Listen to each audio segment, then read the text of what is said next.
Ollie MacGraw was once sold to the public as the embodiment of Hollywood innocence. Calm eyes, soft voice, the kind of presence that made audiences believe love could be pure and saving. When Love Story exploded in 1970, it didn't just make her famous, it turned her into a symbol. She became the woman a generation cried with, quoted, and projected onto.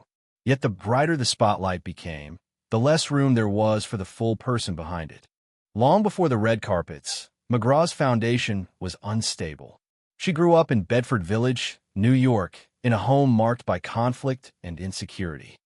In later accounts, she has described a childhood shaped by constant fighting and a father struggling with alcoholism, conditions that can quietly train someone to doubt themselves and crave emotional safety.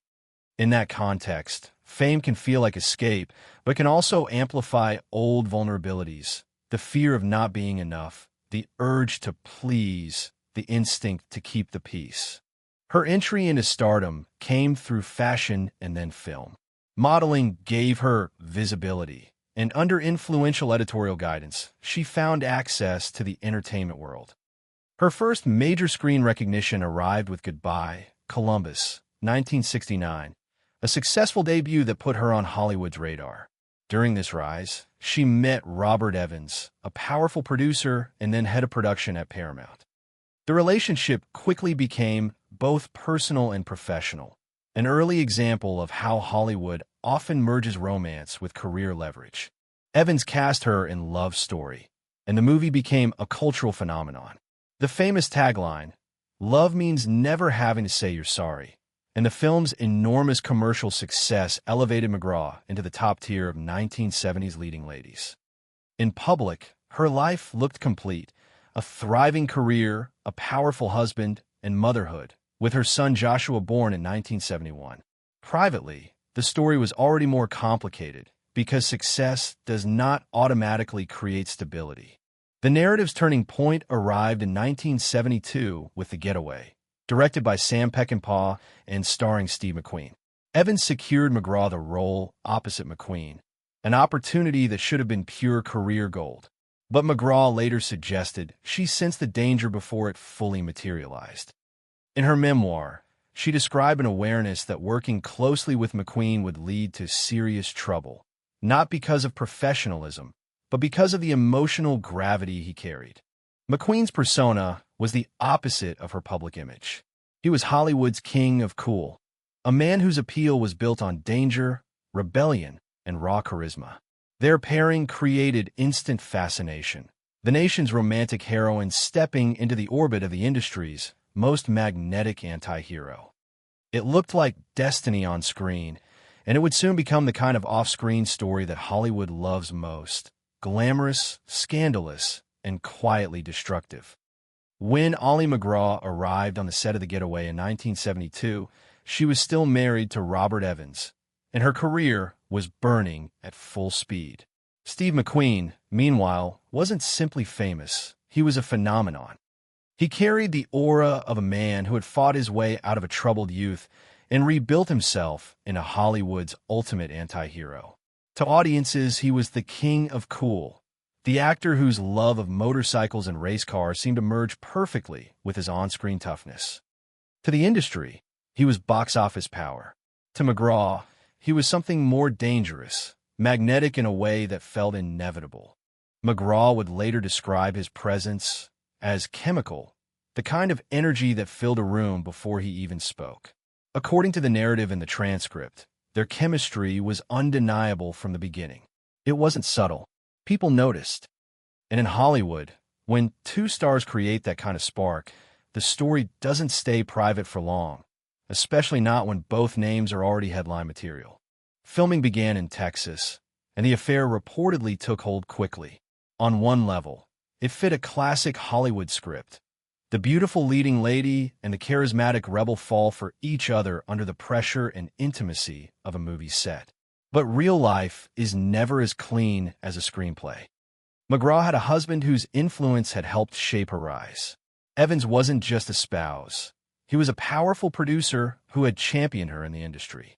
So when MacGraw was drawn into McQueen's orbit, the consequences were not just emotional, they were political. In Hollywood, relationships are currency, and loyalty is often treated like a contract. As the affair became public, the press treated it like entertainment. For the audience, it was romance and scandal rolled into one. For the film, it became free marketing. The transcript suggests that the publicity surrounding the relationship heightened interest in the getaway, and the movie went on to achieve box office success. That's one of the harsh ironies of celebrity. Personal chaos can be profitable, and public fascination can disguise private damage. Behind the headlines, however, the stakes were escalating.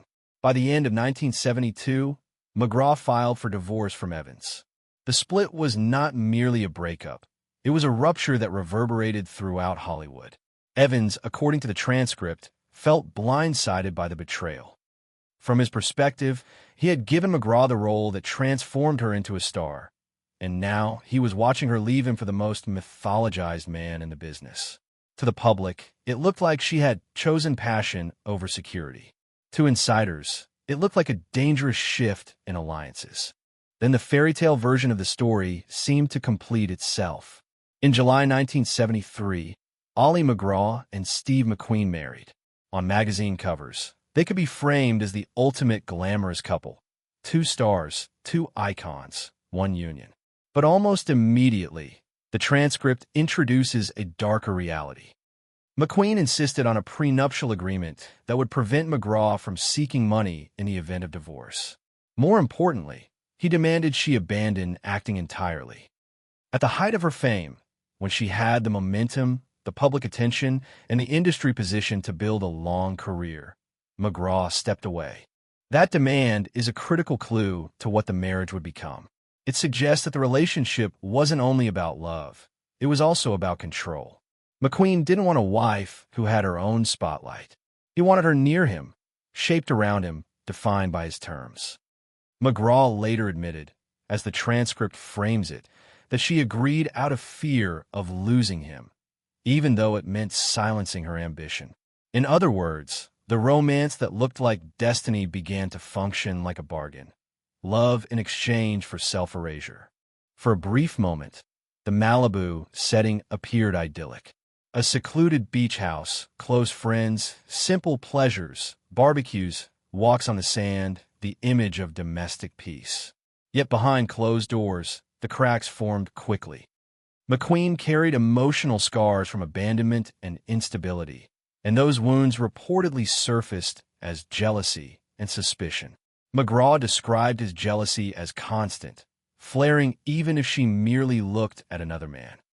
The paradox, as the transcript emphasizes, was that McQueen himself flirted openly and was rumored to have multiple affairs, creating an environment of hypocrisy.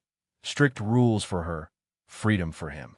By the mid-1970s, the fairy tale had shifted into something far more tense, an arrangement built on sacrifice, anxiety, and the slow disappearance of the woman MacGraw had been before she entered McQueen's world. Control rarely announces itself at the beginning. It tends to arrive dressed as devotion. I just want you close. I don't want to share you. I want to protect what we have.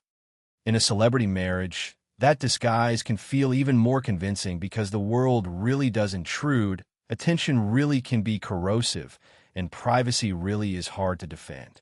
But the difference between protection and possession becomes unmistakable with time. In Ollie MacGraw's retrospective telling, her marriage to Steve McQueen did not drift into difficulty by accident. It developed a pattern, jealousy, limitation, sacrifice, that slowly converted passion into confinement. The first and most visible sacrifice was her career. MacGraw did not step away from acting because her opportunities disappeared. She stepped away because the relationship demanded it. The transcript frames McQueen as insisting she abandon Hollywood, and MacGraw later admitting she complied out of fear of losing him. That detail matters because it changes the meaning of choice. On paper, she chose to leave. In reality, the decision was shaped by emotional pressure, the implicit message that love required surrender. And the cost was not abstract. Hollywood is an industry that moves fast and forgets faster. Momentum is everything. When you leave at your peak, you don't return to the same place. You return to a room that is already filled with someone else. Within the marriage, the logic of control didn't stop at work. It spilled into everyday life. MacGraw recalled jealousy that could ignite over something as small as a glance. This is not ordinary insecurity, it is surveillance. It turns normal behavior into evidence, ordinary social contact into suspicion, and the home into a stage where the wrong expression can trigger conflict. Over time, the partner being monitored learns the rules of survival. Talk less, explain more, avoid anything that can be misread. The relationship becomes an endless audition for peace. The paradox described in the transcript deepens the imbalance. While McQueen's jealousy was constant, he was also rumored to flirt openly and have affairs. That creates a specific kind of psychological damage. It is not only betrayal. It is humiliation mixed with confusion. If he can do what he forbids, then the issue is not morality, it is power. The point is not fidelity. The point is dominance. In such a system, the controlled partner begins to internalize a distorted lesson. I must be perfect, but perfection will never be enough. MacGraw's isolation was amplified by lifestyle. On the surface, Malibu looked idyllic. A secluded beach house, close friends, the image of a glamorous couple living quietly away from Hollywood chaos. But seclusion can be a balm or a barrier. In this story, it becomes a barrier because it reduces external reference points. When your world shrinks to one relationship, that relationship gains enormous influence over your sense of self. If the relationship is unstable, the instability becomes your climate. The transcript also emphasizes McQueen's emotional scars: abandonment by his father, being sent away by his mother, a childhood that cultivated distrust. Those details may help explain his insecurity, but explanation is not absolution. Trauma can shape behavior, yet it does not erase impact. In intimate partnerships, unresolved trauma often repeats itself as control. If I can manage you, you can't leave me. If I can limit your independence, I can reduce my fear. The tragedy is that this strategy never actually produces safety. It produces resentment, secrecy, and emotional erosion. As the years passed, substance use becomes a central accelerant in the transcript's arc. McQueen is described as drinking heavily and using drugs. MacGraw later acknowledged her own descent into alcoholism as well. Addiction doesn't just exist alongside relationship conflict. It intensifies it. It amplifies mood swings, worsens paranoia, reduces empathy, and makes conflict less predictable. In a marriage already strained by jealousy and control, substance abuse turns volatility into routine. A partner can never know which version of the other will come home: affectionate, withdrawn, suspicious, angry, or absent. That unpredictability forces hypervigilance, the constant scanning of tone, body language, and silence. Hypervigilance is exhausting. It is also one of the most common invisible costs of living with someone whose behavior is unstable. MacGraw's own description of her domestic role: cook, cleaning lady, simple woman to the hilt, as the transcript paraphrases, adds another layer. This wasn't just a change in job description, it was a shift in identity. She had been one of the most desired actresses of her era, a cultural face of romantic cinema. And suddenly, she was living as a homemaker whose primary task was to maintain the star's comfort. That kind of identity compression can generate a quiet despair. The feeling that your life has become smaller than your abilities, smaller than your dreams, smaller than the person you once were. The emotional mechanics of such a marriage are often misunderstood from the outside. People ask, why didn't she leave? But the transcript offers the more honest answer: fear. MacGraw described being terrified of abandonment, terrified of speaking her mind, terrified that asserting herself would trigger the very loss she dreaded. In relationships defined by control, fear becomes the glue. Not love as warmth, but love as dependency. I can't lose him, therefore I must comply. The most painful part is that compliance rarely earns stability. It merely postpones conflict while deepening self-erasure. By the mid-1970s, the fairy tale had unraveled. The home, once presented as sanctuary, had become heavy with suspicion and silence. MacGraw began drinking more, searching for relief, but sinking deeper. Meanwhile, the rumors of McQueen's infidelities, whether fully confirmed or not, worked like a slow toxin, gnawing at her sense of dignity. At first, she clung to denial. Denial is not stupidity, it is survival. When the truth feels too painful, denial becomes the mind's emergency shelter. But as the transcript suggests, eventually the whispers became too persistent to ignore. The humiliation became crushing. At that point, the relationship often enters its most destructive stage: mutual betrayal, bitterness, and emotional debt that grows faster than any apology can repay. MacGraw later admitted that she, too, began seeking companionship outside the marriage. This detail is important because it shows how toxic dynamics can infect both partners.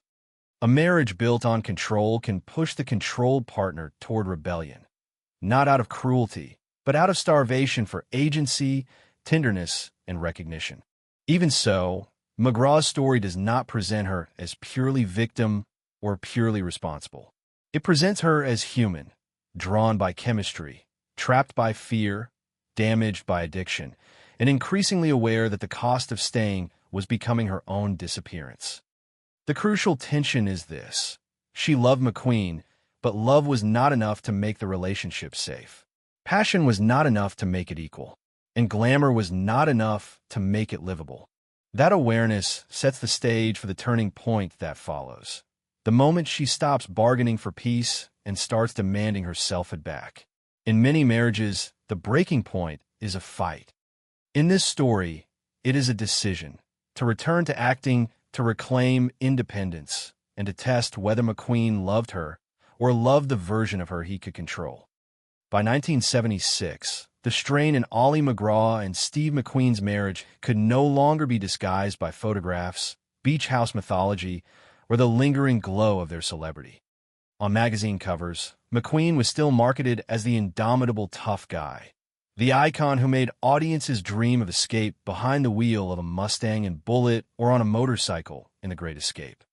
But inside the marriage, the transcript depicts a different reality: addiction tightening its grip, emotional volatility becoming routine, and a home that increasingly felt like a place of tension rather than refuge.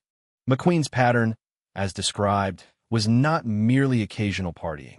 He frequently disappeared into nights of drinking, drugs, and carousing, returning home volatile, withdrawn, or suspicious. That combination is particularly corrosive in an already jealous, controlling relationship. Disappearances create uncertainty. Uncertainty feeds suspicion. Suspicion fuels accusations. Accusations force the other partner into either defense or silence. MacGraw, who had already surrendered much of her independence to meet his expectations, was left with the worst possible bargain: less freedom, less stability, and less emotional safety. The loneliness in the transcript's framing became suffocating. And loneliness inside a marriage is not a simple emotion. It is a psychological condition. It tells you that even when you are not physically alone, your needs have no place to land. In that kind of environment, coping mechanisms begin to look like lifelines. MacGraw's drinking increased, not as a glamorous vice, but as a way to quiet the relentless noise of anxiety, humiliation, and dread. Alcohol becomes a shortcut to numbness. The problem is that numbness never stays selective. It doesn't only numb pain, it also dulls clarity, energy, and self-respect. Meanwhile, rumors of McQueen's infidelities gnawed at her. The transcript describes a familiar arc: denial at first, then the slow collapse of denial as stories become too persistent to ignore. Denial is often misunderstood as weakness. In reality, it could be a survival strategy, an attempt to preserve the fragile structure of a life you have already sacrificed so much to maintain. If admitting the truth means admitting you gave up your career, your autonomy, and your public identity for a marriage that cannot even offer loyalty, then the mind will resist that conclusion for as long as it can. But eventually, the humiliation becomes too heavy to carry quietly. The transcript suggests that MacGraw, feeling unwanted and desperate for comfort, began seeking companionship outside the marriage herself. This is a crucial detail because it demonstrates how toxic dynamics spread. In a marriage shaped by control and betrayal, the relationship stops being a container for intimacy and becomes a battlefield for dignity. People begin to act not from their best values, but from emotional starvation. Betrayal becomes reciprocal. Bitterness becomes routine. Each wound creates the conditions for the next. By 1977, MacGraw reached a limit. Her endurance had not only been tested, it had been spent. She told McQueen she wanted to return to acting. On the surface, it was a professional intention. In reality, it was a declaration of selfhood. She was not merely asking for a job. She was demanding the right to exist as a person with agency. After years of domestic confinement and emotional suppression, returning to work represented oxygen, proof that her life could still expand rather than shrink.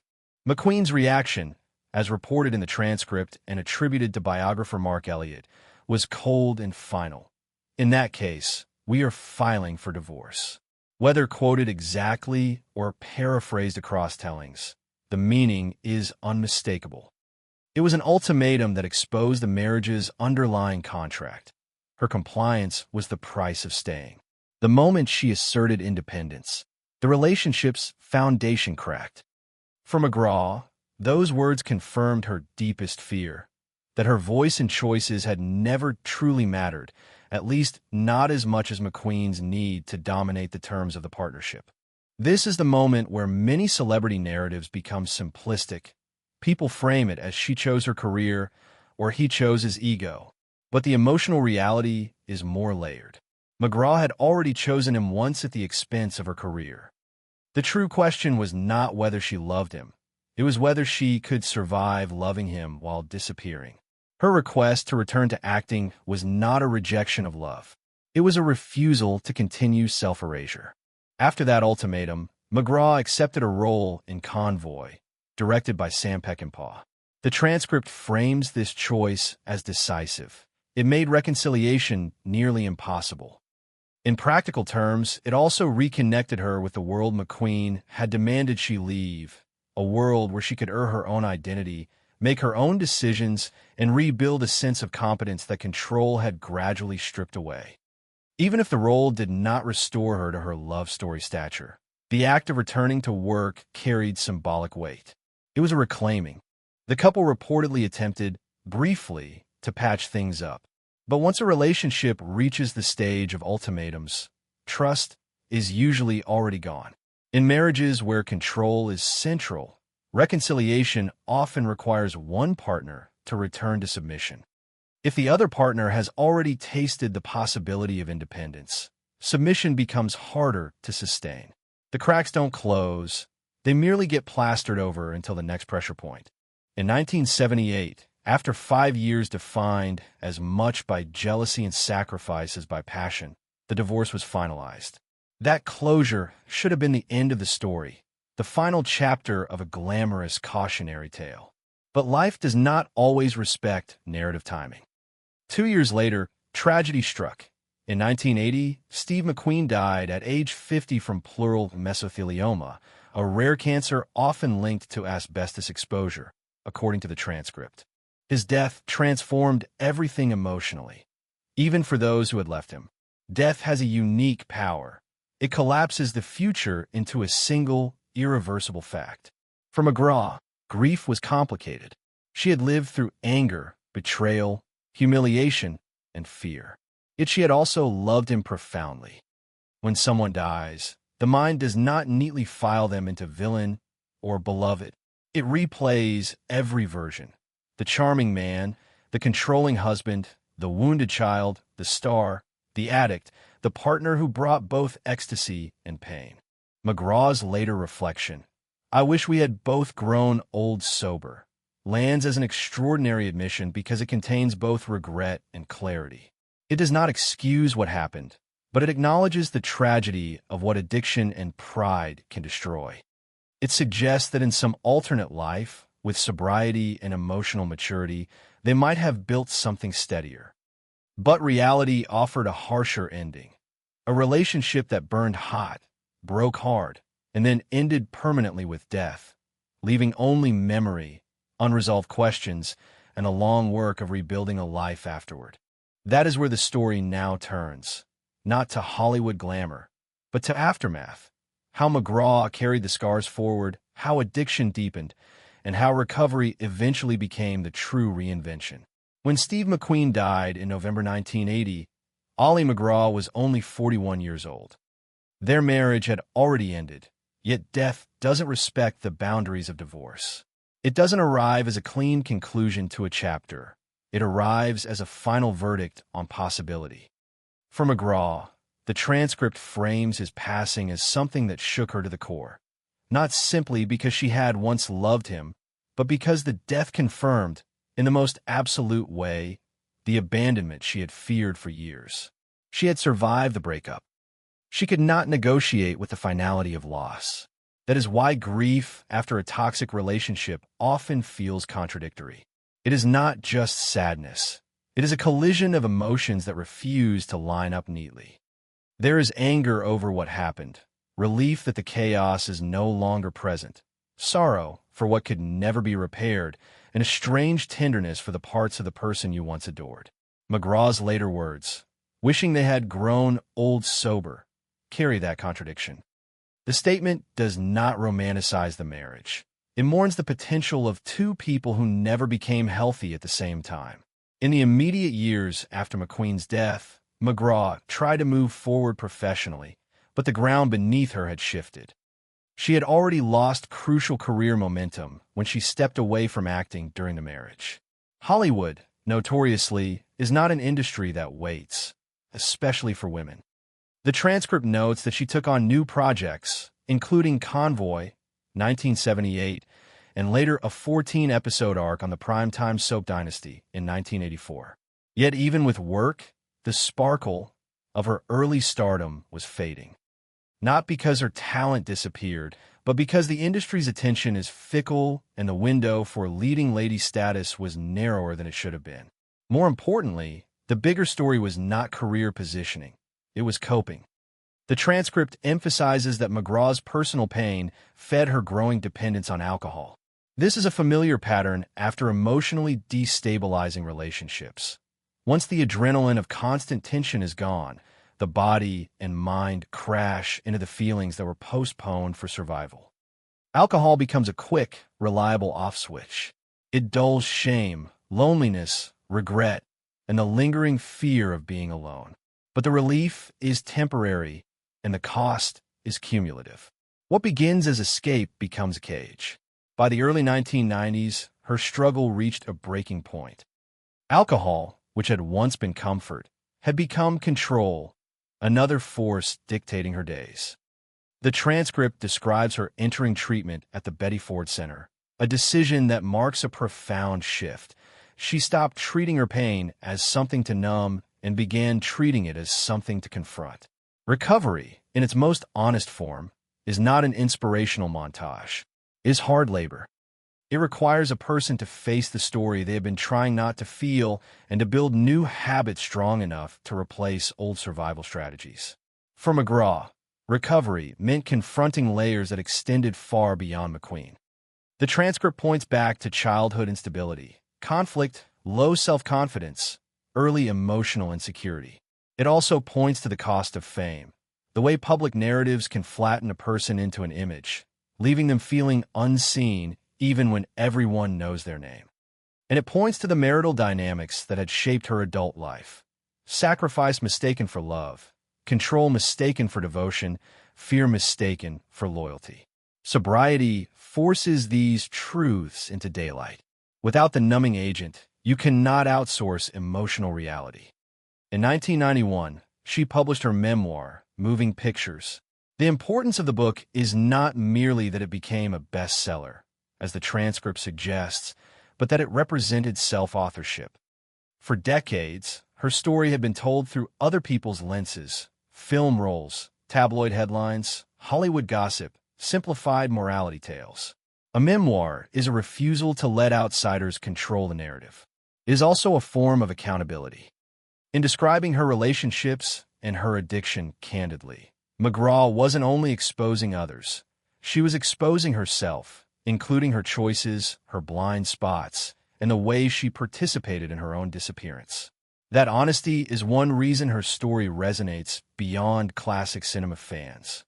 It mirrors a reality many people experience without any fame at all: the way a person can lose themselves trying to keep a relationship, the way addiction can grow in the shadows of unresolved pain, and the way recovery is less about becoming someone new than about returning to someone you abandoned. By 1994, the transcript notes that she left Hollywood altogether and moved to Santa Fe, New Mexico. This move is more significant than a change of address. It is a shift in value system. Hollywood is a place where image is currency and external validation is constant. For someone rebuilding sobriety and selfhood, that environment can be both triggering and exhausting. Santa Fe offered distance, space to live without the constant pressure of performance. In the transcript, MacGraw traded film sets for painting, gardening, spiritual practice, and a quieter rhythm of life. These are not merely hobbies, they're stabilizers. They replace the chaos of unpredictable relationships with routines that restore a sense of control from the inside out. Over time, sobriety became her most meaningful achievement.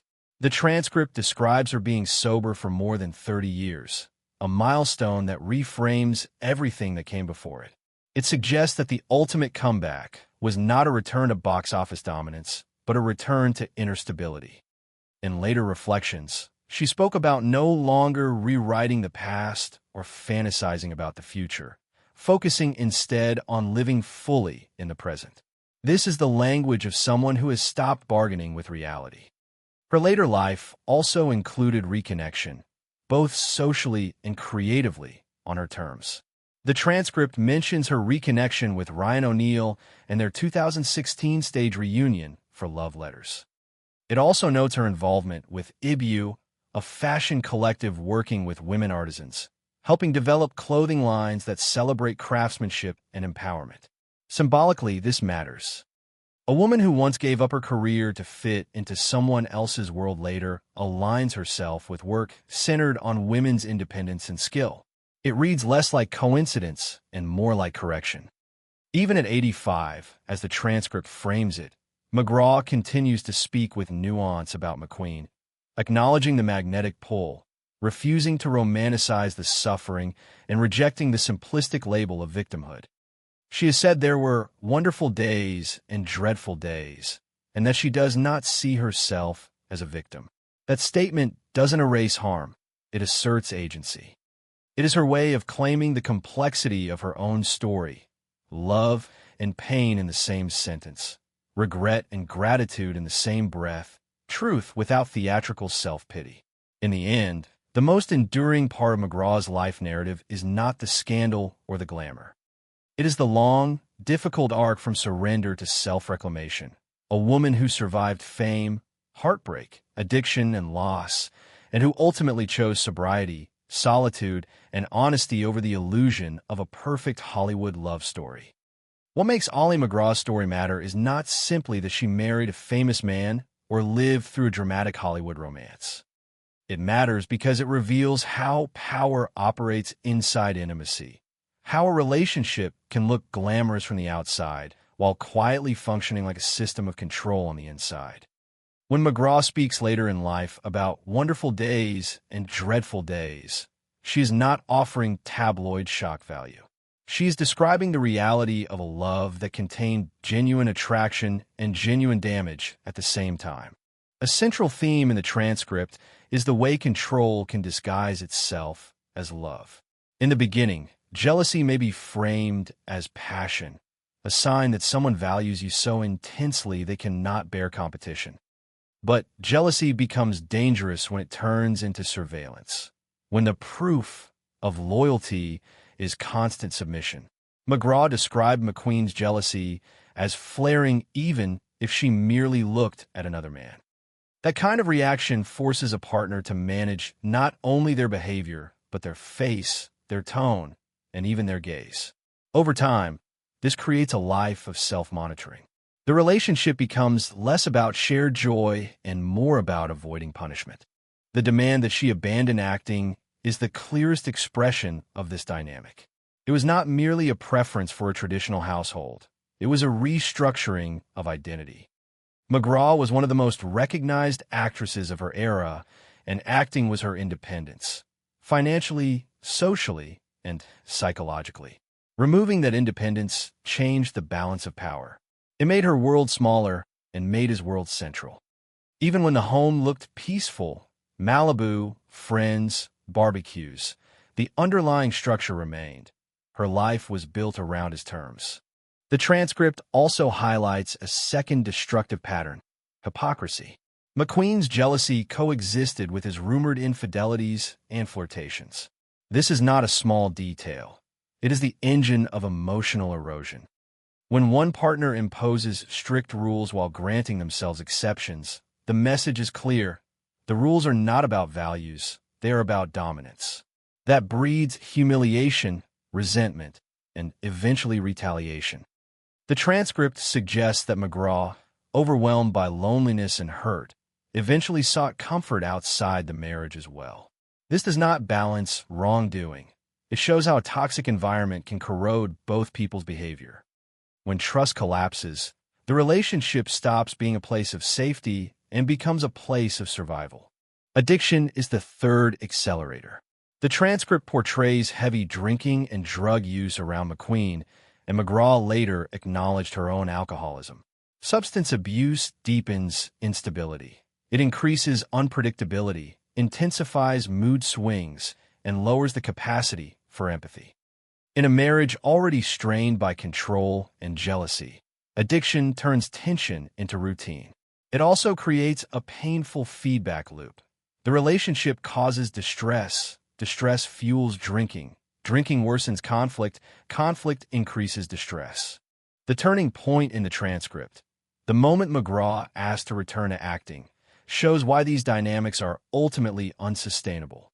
Her request was not only about work. It was a declaration of selfhood. McQueen's reported response, framed as an immediate move toward divorce, exposed the marriage's underlying contract. She could stay only if she remained small. That is the defining line between love and possession. Love expands the other person. Possession restricts them. What makes MacGraw's later life reflections compelling is that she refuses simplification. She does not present herself as purely powerless or purely innocent. She acknowledges her choices, her fear, her participation in the patterns that trapped her. That kind of honesty is rare in celebrity storytelling, which usually swings between glamour and blame. Her stance, "I'm not a victim in any way," does not erase harm. It asserts agency and complexity. It suggests she wants her life understood not as a headline, but as a human arc shaped by childhood insecurity, fame's distortions, a marriage defined by control, and a long work of recovery. In the end, the horrors in this story are not just the dramatic moments. They are the slow, everyday costs: giving up one's voice, shrinking one's ambitions, walking on eggshells, and using alcohol to survive a life that no longer feels like your own. MacGraw's most powerful achievement is not that she endured it. It is that she eventually rebuilt herself, found sobriety, and learned to live without rewriting the past. Her story becomes a warning, but also a map. The glamour fades, the truth remains, and recovery, while quiet, can be the most radical form of reinvention. At 85, Ollie MacGraw's story lands with a different kind of force. Not because the details are new to those who have followed classic Hollywood lore, but because time strips away the need to protect illusions. What remains is the human truth. A relationship can be magnetic and damaging at once, and the most glamorous romances can hide the most ordinary forms of suffering: control, jealousy, addiction, and the slow loss of self. If there is one thread running through the narrative in the transcript, it is that MacGraw's life was shaped by a repeated tension between longing and fear. Longing for love, belonging, and safety.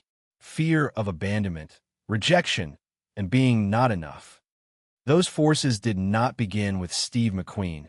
They began earlier, in a childhood marked by instability. But fame did not erase them. In some ways, fame amplified them. When you are adored by millions, it becomes easy to confuse attention with security, and to accept harmful conditions if they promise you won't be left alone. Her marriage to McQueen, as described, became a proving ground for that fear. The demand that she give up acting is not just a celebrity anecdote. It is a symbol of the wider dynamic. It shows how love can be used as leverage, how independence can be framed as disloyalty, and how a person can surrender their own future to keep someone else from walking away. Jealousy and control then turn the marriage into a climate of self-monitoring, silence instead of honesty, compliance instead of partnership. Yet what makes MacGraw's later reflections striking is the absence of melodrama. She acknowledges the joy along with the pain. Wonderful Days and Dreadful Days is not a quote designed for headlines. It is the language of someone who has stopped rewriting the past. She does not erase her affection for McQueen, but she refuses to romanticize the damage. She also refuses to be reduced to a single role, neither the perfect victim nor the reckless celebrity. That refusal is, in its own way, a form of recovery. The end of their story carries the kind of tragic finality Hollywood loves. Divorce in 1978, death in 1980, the myth sealed forever. But MacGraw's life after that is the real conclusion. It is quieter, harder, and more meaningful than any tabloid arc-addiction, treatment, sobriety, memoir, leaving Hollywood, building a life rooted in stillness rather than spotlight. These are not dramatic twists. They are sustained choices. They show that reinvention is not a single moment. It is a long practice.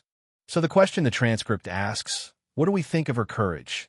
May be too simple. Courage is not only telling the story. Courage is surviving it without turning bitter, refusing to live forever inside it, and choosing truth over fantasy even when fantasy would be easier.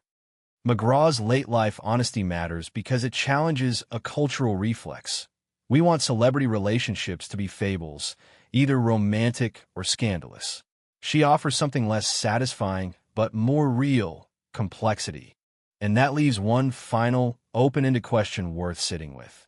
When we look back on stories like hers, are we judging a famous romance? Or are we recognizing a pattern many people live through quietly, surrendering themselves for love, then spending years learning how to return to who they were? Yes.